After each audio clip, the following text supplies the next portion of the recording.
Okay, another day out here battling the weather. February 18th, 2022.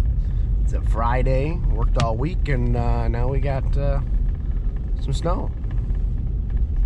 So we got about probably 3.5 inches on the ground right now.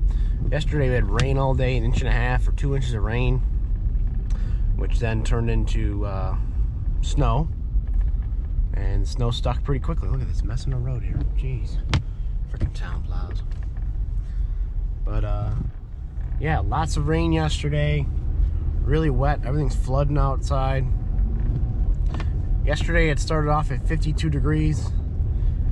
And it's been going down since. It's 23, so not even 24 hours ago when I got up at 6 o'clock or 6:30. 52 degrees down to 23. So the snow, I think there's going to be a good layer of slush underneath it. But the top coat seems really light because it's been snowing on, or it's been cold, so it's light and fluffy on the top. So we should get a really nice scrape if all goes well. So anyway, let's get after it. Quit screwing around.